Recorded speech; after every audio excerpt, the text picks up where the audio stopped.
A big story coming from Parliament Hill is Justin Trudeau's threat to sue Conservative leader Andrew SCHEER. He says SCHEER is lying when he says Trudeau lied to Canadians in regards to the SNC-Lavalin scandal. Joining me now via Skype from Toronto to talk about it is veteran political reporter Brian Lilley. Brian, SCHEER has told Trudeau and his lawyers to bring it on. He wants Trudeau to testify under oath in an open court. Yeah, it was kind of a strange reaction to a lawsuit, but they've spent the past several days in question period taunting the Prime Minister and other Liberals to let's get it started. Let's get this lawsuit underway. Well, you know, Trudeau was absent on Monday from Parliament Hill. He took a personal day. He likes those. On Tuesday, his first chance reporters got an opportunity to ask him, why are you threatening to sue the opposition leader? And he said, well, we can't have politicians lying to Canadians. And my thought was, well, what else are they going to do then?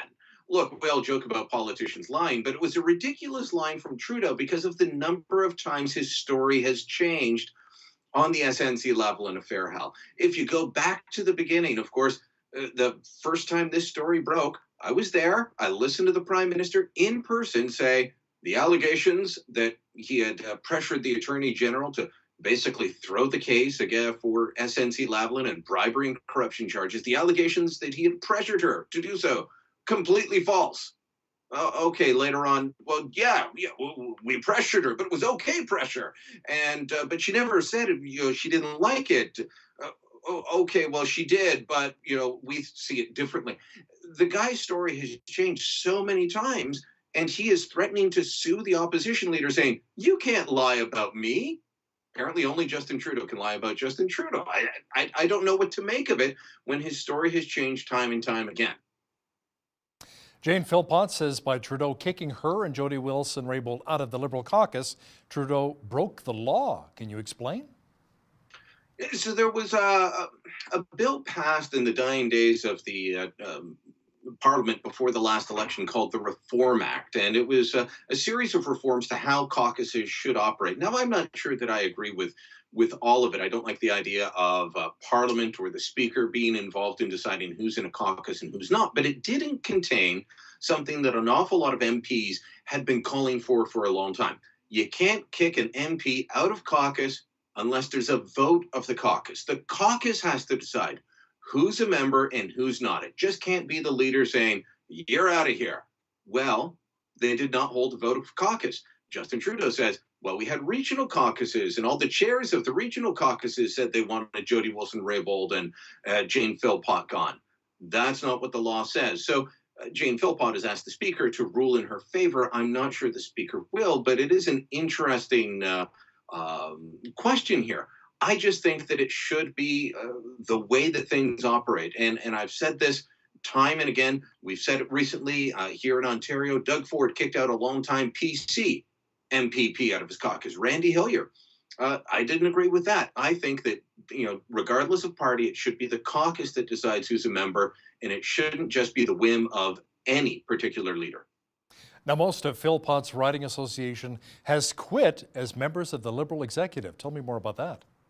Yeah, so there's 16-member executive, and this past Monday they held a meeting. 10 of them resigned. 2 of them are going to stick around to, help with the next campaign. Some don't know what they're going to do, but 10 just said, we can't back another candidate.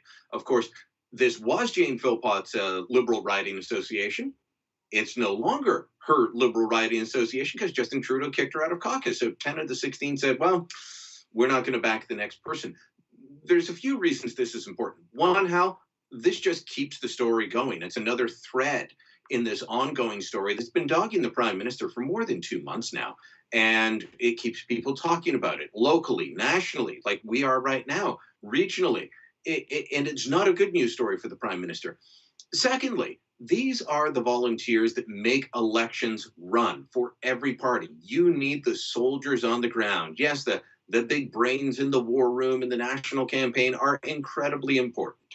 But you still need people that will hammer signs into someone's front lawn, that will pick somebody up to go and vote, that will identify the vote when they go door knocking and say, oh, Mr. Roberts, good to see you. Can you tell us who you'll be supporting? And then they mark it down, and then they know where their vote is. They know where to get their vote out. These are the people to do that.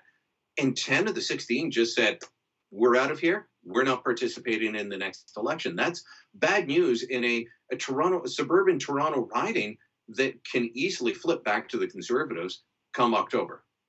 In Alberta, we have the provincial election coming up April 16th. Brian, NDP leader Rachel Notley is calling for Trudeau senators to throw away the tanker ban bill. Yeah, this is something that everyone in Alberta should be supporting. Justin Trudeau, of course, came to power promising he would be the prime minister that based all of his policies on science, on facts, on evidence. And he wants a tanker ban enforced in law off of BC's west coast. Well, that would be detrimental to the Alberta oil industry. It's part of what killed off Northern Gateway. I can tell you every day, there are oil tankers going up and down that coast through those very same waters, Hal. And they're going between Alaska and California, between Alaska and Washington State. And some of that oil ends up in British Columbia, by the way, in Vancouver via Washington State. So it's a bit hypocritical for the government to say we couldn't possibly have tankers off BC's west coast when there already are tankers. And for people that want to see it as fun, it's just like the website you can go on to track where your loved one's flight is. There's a similar thing for marine ships, and you can see how many tankers are in those waters.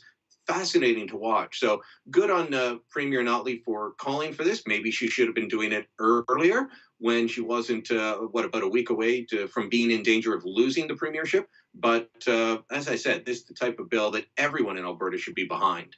You know, it's interesting when you mentioned Alaska. Alberta Party leader Steve Mandel here has gone on record saying that we should build a pipeline north through Alaska. He says that way we'll get it to market a lot easier than having to go south. Now, there have been some changes to the asylum laws which were contained in the budget bill. Brian, refugee advocates are really not that happy about it. Tell me more about that. Yeah, they're not happy, but taxpayers across the country should be. The proposal, and this was not something that I noticed in covering the budget document, but the budget bill is always a bit different than the very political document you get. And of course, last year we had the deferred prosecution agreement slipped into the budget bill. There's always some humdinger in there, something that isn't really a financial matter. So last year it was deferred prosecution, which is related to SNC, which is dogging the government. This year, it's saying if you've already claimed asylum in another country, you can't turn around and try and claim asylum in Canada. It's similar to the Safe Third Country agreement we have with the United States. It's an attempt to stop refugee shopping. And this is supposed to be an accepted norm internationally because you don't want people that are not bona fide refugees going from one country to the next. Oh, I'm a refugee, let me in. It's an abuse of the system. The refugee system is there for people that are fleeing war, persecution, whose lives are actually in danger, not someone that's looking for a better economic opportunity. I get wanting to be an economic migrant. I happen to be the son of two economic migrants. A lot of my family members, economic migrants that came to Canada for the opportunity. But you had to do it in a very specific way. We didn't show up and say, hey, we're refugees. I know people that have come to this country as refugees, be it very recently or people that came after the Second World War, people born in displaced persons camps. That's who the system's for. It's not for people that just simply want a better life. So kudos to the Liberal government on doing this. We'll see if they follow through because they are getting a lot of flack and a lot of pushback from people that would normally vote for them on this. But of course, they've been hearing from an awful lot of taxpayers about the uncontrolled border, so they're trying to find the balance there. A recent report says we can expect some foreign interference in the next federal election. The report is also putting the spotlight on the risks of not having more robust cybersecurity for social media platforms. Yeah, I'm a little bit worried about some of these reports that are coming out, Hal, because they seem to be a little bit political in nature. And I don't want the government using the very real threat of foreign interference to try and say, oh, well, if the Conservatives win, it's because of foreign interference. Look, we had foreign interference in the last federal election. It helped the Liberals win. It's called groups like the Tides Foundation and the Oaks Foundation funding places like Lead Now and the Dogwood Initiative. Lead Now says they targeted 29 ridings held by the Conservatives and wanted to flip them to Liberal or NDP. They claim they were successful in 25 of them. They were taking foreign money in the lead up to the election campaign. So don't tell me there wasn't foreign interference last time. The second part is this attempt to always make it sound partisan. When you look at the reports, the early reports into foreign interference in the American election, the Russian and Chinese bots that were being used, often their goal was not to support one side or the other, but rather to sow discord and distrust in the system. That's what we really have to be worried about. We have to be worried about the American money coming in, but we also have to be worried about these attempts to undermine the system from places like China or Russia. In the 2015 federal election, we were told a Trudeau government was going to make UN peacekeeping a major part of our foreign policy. Now, as the first mandate ends, Canada's looking to wind down its meager mission, Brian. Yeah, we're looking to get out of Mali, and this is a surprise to me. The government had, it took years for them to even get Canadian troops to Mali. We were promised that it was going to be done now. Canada's back. We heard that time and again shortly after the election. And then they were dragging their feet for so long, the United Nations was becoming annoyed with the Trudeau government. They finally committed about 600 troops, some helicopters, no frontline troops. So I don't think that we're going to be getting the praise that Justin Trudeau was looking for on this. He's not going to get the political capital, but I don't think Canadians are going to mind. UN peacekeeping has changed since the days of walking the Green Line in Cyprus and nobody getting killed. It's vastly different now. It's much more dangerous than it used to be. And Canadians, after the long multilateral mission in Afghanistan, just don't have the stomach for it at the moment. Brian, online scamming is commonplace these days, whether it's a romance scam, CRA scams. We're getting text messages on social media or through email. But a city official in Ottawa, who's the city's treasurer, wire transferred more than $130,000 to email scammers. Let's talk about that. Yeah, that's why this is so shocking, is that she's the city treasurer and yet was duped into transferring a massive sum of money. I mean, think of what you could do with $130,000. And we're always warned by our IT professionals in organizations large and small. We're warned by governments. Don't click on links from people you don't know. Beware of those texts from the bank saying, oh, click here or your account is in danger.